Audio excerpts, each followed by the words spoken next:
नमस्कार प्यारे बच्चों, इस वीडियो में बात करने वाले हैं आरपीएफ की 12,726 न्यू वैकेंसी के बारे में। इस वीडियो में आप सभी को पूरी इंफॉर्मेशन मिलने वाली है। ये भर्ती आपकी कांस्टेबल और एसआई यानी कि सब इंस्पेक्टर के पदों पर भर्ती होने वाली है। तो जो भी बच्चे इंतजार कर रहे हैं कांस्टेबल या एसआई की वैकेंसी का, जो कि आरपीएफ में आपकी होनी है, तो पूरी वीडियो को आप ध्यान से जरूर देखें, क्योंकि आप सभी को यहाँ पे एक ऑफिशियल अपडेट मैं देने वाला हूं और पूरी जानकारी आप सभी को बताने वाला हूं। साथ ही मैं बताने वाला हूं कि कब से आपके ऑनलाइन एप्लीकेशन फॉर्म स्टार्ट होने वाले हैं, एज क्राइटेरिया क्या रहेगा, क्वालिफिकेशन क्या रहती है, फिजिकल क्या रहती है, यानी कि इस भर्ती से संबंधित हर एक अपडेट इस वीडियो में आपको मिलने वाली है।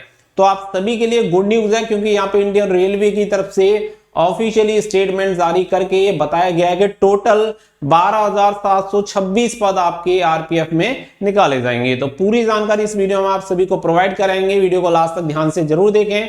वीडियो पसंद आए तो वीडियो को लाइक शेयर करके चैनल को सब्सक्राइब कर लें और बेल आइकन पर प्रेस जरूर कर लें, ताकि फ्यूचर में आने वाले अपडेट के नोटिफिकेशंस भी आपको सबसे पहले मिलते रहें। तो सबसे पहला काम आप सब्सक्राइब वाला कर दें, फटाफट से सब्सक्राइब कर लें। अब चलते हैं आपकी अपडेट की तरफ और आप सभी को पूरी इंफॉर्मेशन यहाँ पे प्रोवाइड कराते हैं। तो सबसे पहले तो मैं इस भर्ती की डिटेल के बारे में आप सभी को बताना चाहूंगा कि यहाँ पे इस भर्ती की डिटेल होती क्या क्या है और कौन कौन इसके लिए आवेदन कर सकता है। तो यहाँ पे आप देख सकते हैं कि ये वैकेंसी आपकी आरपीएफ की न्यू रिक्रूटमेंट 2023, जिसके लिए 12,000 plus constable and sub inspector के पद रहेंगे, जिसके लिए आप आवेदन कर सकते हैं। तो टोटल नंबर ऑफ वैकेंसीज आपकी 12,000 प्लस, यानी कि टोटल 12,726 यहाँ पे आपकी वैकेंसी रहेंगी। इसका प्रूफ भी मैं आप सभी को अभी देने वाला हूं।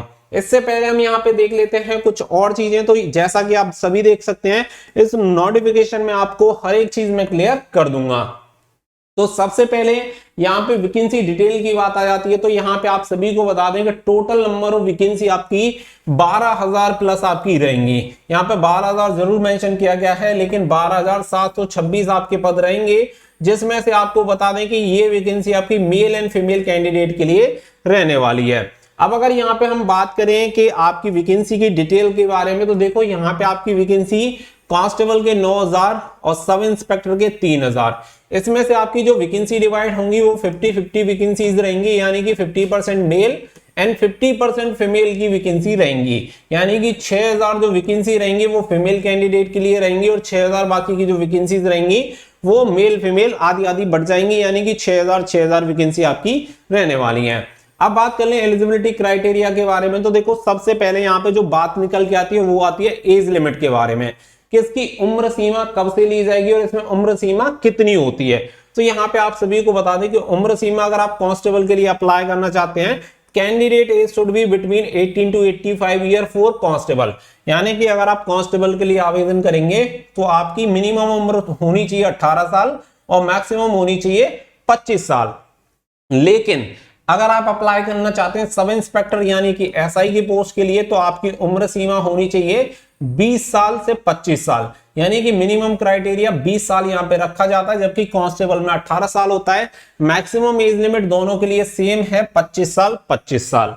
अगर आप उम्र की गणना की बात करें तो आपकी जो उम्र की गणना की जाएगी वो की जाएगी 1/7/2023, यानी कि 1 जुलाई 2023 से आपकी उम्र की गणना की जाएगी। इस दिन आपकी उम्र कम से कम 18 साल और मैक्सिमम 25 साल for constable and for SI 20 to 25 होनी चाहिए। अगर आप बिलोंग करते हैं यहाँ पे एससी या एसटी कैटेगरी से, तो आपको 5 साल की उम्र सीमा में छूट मिलती है, और अगर आप बिलोंग करते हैं ओबीसी कैटेगरी से तो 3 साल की आपको उम्र सीमा में छूट मिलती है। इसके अलावा यहाँ पे बात कर लेते हैं सबसे मोस्ट इंपोर्टेंट एजुकेशन क्वालिफिकेशन के बारे में, कि यहाँ पे एजुकेशन क्वालिफिकेशन आपकी क्या होनी चाहिए।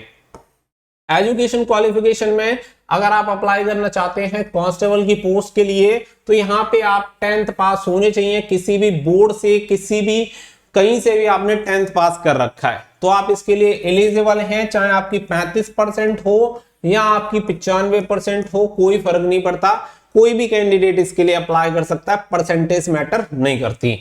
बट अगर आप अप्लाई करना चाहते हैं सब इंस्पेक्टर की पोस्ट के लिए, एसआई के लिए, तो यहाँ पे आप ग्रेजुएट होने चाहिए, यानी कि स्नातक आप होने चाहिए। अब स्नातक की बात आती है तो बात आती है कि यहाँ पे कोई डिग्री भी मैटर करती है? नहीं करती। आपने बीए कर रखा है, आपने बीएससी कर रखा है, आपने बीकॉम कर रखा है या आपने बीटेक कर रखा है, बट आपके पास स्नातक की डिग्री होनी चाहिए या इसके समकक्ष अगर आपके पास कोई भी डिग्री है तो भी आप इस वैकेंसी के लिए अप्लाई कर सकते हैं। तो ये जो पूरी इंफॉर्मेशन है वो आप सभी को यहाँ पे दे दी गई है। अब इसके अलावा दूसरी चीज आती है सिलेक्शन प्रोसेस कि यहाँ पे सिलेक्शन प्रोसेस क्या रहता है। तो देखो सिलेक्शन प्रोसेस यहाँ पे 4 स्टेज में डिवाइड होता है। टोटल 4 फेज आपके करवाए जाते हैं, जहां पे सबसे पहला जो फेज आपका होता है वो आप देख लें। साथ ही में अगर आप यूपी पुलिस कांस्टेबल की तैयारी कर रहे हैं तो यहाँ पे बेस्ट बुक मिल जाती है आपको चक्षु पब्लिकेशन की, जो कि आपके लेटेस्ट एग्जाम पैटर्न पे आधारित है। और साथ ही में आप इस बुक को ऑफलाइन ऑनलाइन दोनों तरीके से परचेस कर सकते हैं। परचेस करने का लिंक आपको वीडियो को डिस्क्रिप्शन में दे दिया गया है, वहां से जाके आप परचेस कर सकते हैं। इस बुक में आप सभी को प्रैक्टिस सेट के साथ साथ यहाँ पे ऑब्जेक्टिव क्वेश्चंस भी मिल जाते हैं, तो आपकी तैयारी काफी अच्छे तरीके से हो जाती है। तो फटाफट से जाके बुक को परचेस। फेस होता है आपका कंप्यूटर बेस्ड टेस्ट यानी कि सीबीटी, ऑनलाइन एग्जामिनेशन आपका करवाया जाता है।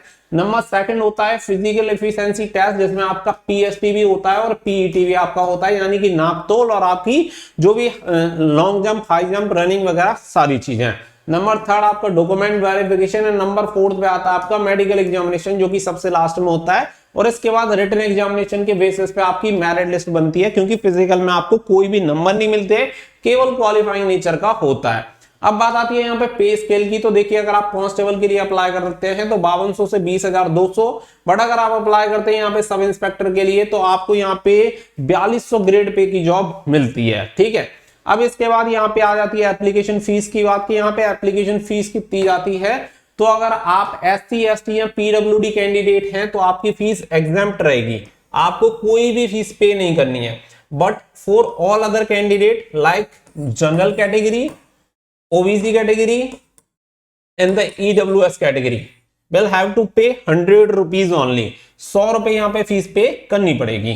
इसके अलावा अगर मैं बात करूं यहाँ पे सिलेबस के बारे में, तो देखो सबसे पहला फेज आपका रिटन एग्जामिनेशन CBT होता है। तो CBT का यहाँ पे हम सिलेबस देख लेते हैं कि CBT का जो सिलेबस होता है रिटन एग्जामिनेशन का वो होता क्या क्या है। तो देखो टोटल यहाँ पे 3 सब्जेक्ट आपके होते हैं। जनरल अवेयरनेस होता है 50 क्वेश्चन 50 मार्क्स, अर्थमेटिक होता है 35 क्वेश्चन 35 मार्क्स, जनरल इंटेलिजेंस होता है 35 marks 35 question 35 marks. Total number of question होते हैं 120 और 120 मार्क्स यहाँ पे आपको दिए जाते हैं। अब देखो अगर यहाँ पे सबसे मेजर आप चीज देखेंगे तो यहाँ पे डिपेंड करता है जनरल अवेयरनेस, यानी कि जिसकी जनरल अवेयरनेस ज्यादा स्ट्रॉन्ग होगी, क्योंकि यहाँ पे वेटेज जनरल अवेयरनेस का ज्यादा है तो ये ज्यादा मैटर करता है। अगर आप जनरल अवेयरनेस की तैयारी करना चाहते हैं तो हमने अपना एक कोर्स लॉन्च किया जो कि जनरल अवेयरनेस के लिए बूस्टर कोर्स रखा गया है, और ये अनअकैडमी प्लस पे आपको मिल जाएगा, जिसका लिंक मैंने वीडियो को डिस्क्रिप्शन में दे दिया है, वहां से जाके आप एनरोल कर सकते हैं। अगर आप हमारा कूपन कोड भी यूज करते हैं DREAM11 तो आपको 25% का और डिस्काउंट मिल जाएगा। हालांकि वहां पे ऑलरेडी डिस्काउंट चल रहा है, बट अगर आपने DREAM11 यूज कर लिया तो 25% का एक्स्ट्रा डिस्काउंट भी आपको मिल जाएगा। और पूरी क्लासेस मेरे द्वारा ली जाएंगी। आप सभी को बता देंगे टोटल 60 क्लासेस वहां पे होंगी, जो कि हिंदी और इंग्लिश दोनों में रहेंगी। किसी भी कैंडिडेट को कोई प्रॉब्लम नहीं आएगी। मैं कोशिश करूंगा कि पूरा जनरल अवेयरनेस वाला जो भी सिलेबस है वो पूरा कंप्लीट वहां पे आपको करवा दूं आपकी भर्ती से पहले। तो 3 महीने के लिए वो कोर्स रहेगा, तो आप सभी लोग उसके लिए जाके एनरोल जरूर कर लेना। अब चलो इसके बाद हम आगे बढ़ते हैं और आगे यहाँ पे आप सभी को इंफॉर्मेशन देते हैं। तो ये तो हो गई आपकी सिलेबस की बात। सिलेबस में साथ ही में आप सभी को बता देंगे यहाँ पे नेगेटिव मार्किंग भी आपकी ऐड होती है, तो नेगेटिव मार्किंग का भी आपको ध्यान रख के चलना है। इसके अलावा अब नंबर 2 पे जो आपका होता है वो होता है PST एंड PET। तो ये आपको याद रखना है। यहाँ पे फिजिकल मेजरमेंट की बात कर लेते हैं। तो देखिए अगर आप जनरल और OBC से बिलोंग करते हैं तो general OBC candidate, male candidate लंबाई होनी चाहिए 165 सेंटीमीटर और फीमेल कैंडिडेट की होनी चाहिए 157 सेंटीमीटर। अगर आप SC ST हैं तो 160 सेंटीमीटर मेल कैंडिडेट, और अगर आप फीमेल हैं तो 152 कैंडिडेट। वहीं पे अगर आप गोरखा, गढ़वाली, मराठा, डोरगास, कुमायूं हैं तो आपकी 163 सेंटीमीटर मेल कैंडिडेट और 155 centimetre for female candidate height होनी चाहिए। अब बात कर लेते हैं यहाँ पे चेस्ट की, ओनली फॉर मेल कैंडिडेट तो 80 से 85 सेंटीमीटर सीना आपका होना चाहिए। जनरल और ओबीसी में अगर आप एससी और एसटी से बिलोंग करते हैं तो 76.2 सेंटीमीटर से लेके 81.2 सेंटीमीटर आपका सीना होना चाहिए। अगर आप वही ये कुछ जो कैटेगरी है गढ़वाली, गोरखा, मराठा, इसमें भी आपका 80 से 85 सेंटीमीटर सीना मांगा जाता है। और ये जो मेजरमेंट मैंने आपको बताया है ये कांस्टेबल के लिए आपका एप्लीकेबल रहेगा। इसके अलावा यहाँ पे बात आ जाती है आपके फिजिकल की, वो आपका हो गया पीएसटी। अब यहाँ पे आपका पीटी जो होता है वो कांस्टेबल मेल कैंडिडेट को रनिंग 1600 मीटर की रनिंग 5 मिनट 45 सेकंड में कंप्लीट करनी होती है। अगर आप फीमेल कैंडिडेट हैं तो 3 मिनट 40 सेकंड में आपको 800 मीटर की रनिंग कंप्लीट करनी होगी। मेल कैंडिडेट के लिए जो लॉन्ग जंप होती है वो 14 फीट और फीमेल कैंडिडेट के लिए 9 फीट की लॉन्ग जंप रहती है। हाई जंप की बात करें तो 4 फीट फॉर मेल कैंडिडेट और 3 फीट जो रहेगी वो फीमेल कैंडिडेट के लिए रहती है और 3-3 चांस आपको यहाँ पे दिए जाते हैं। इसके अलावा चलते हैं सब इंस्पेक्टर के लिए कि यहाँ पे सब इंस्पेक्टर के लिए क्या प्रोसेस रहता है वो देख लेते हैं।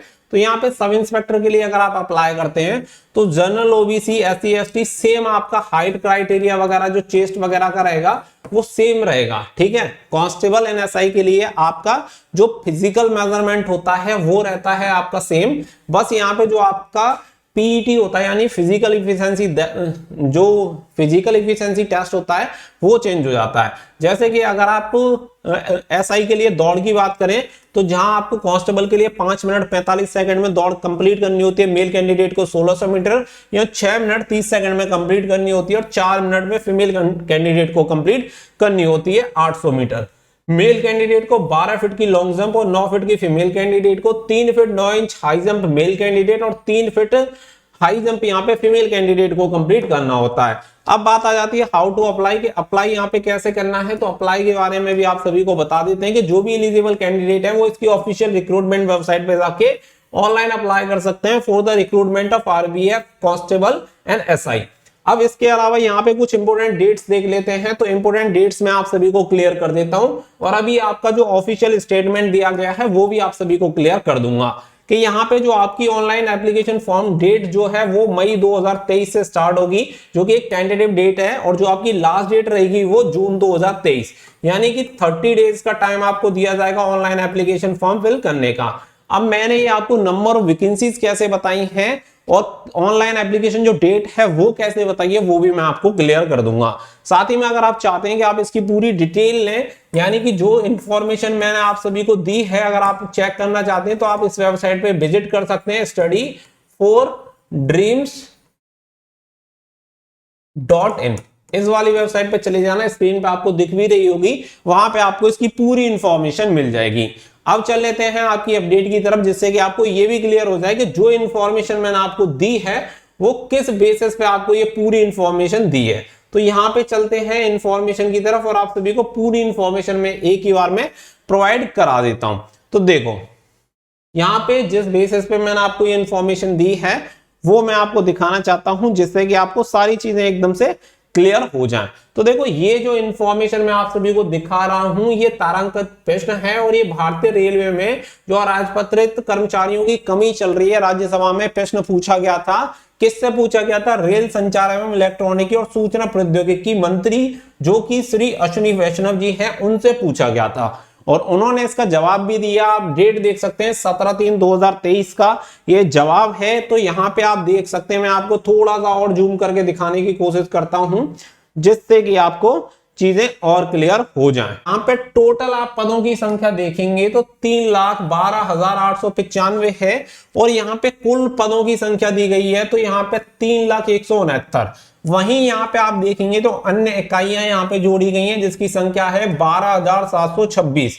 आप सभी को बता दें कि जोन वाइज जो वैकेंसीज हैं, जोन वाइज सभी वैकेंसीज जो कि आपकी, जैसे कि आपका एएलपी हो गया, आपका जेई हो गया एंड आपका और भी जो भी ग्रुप डी हो गया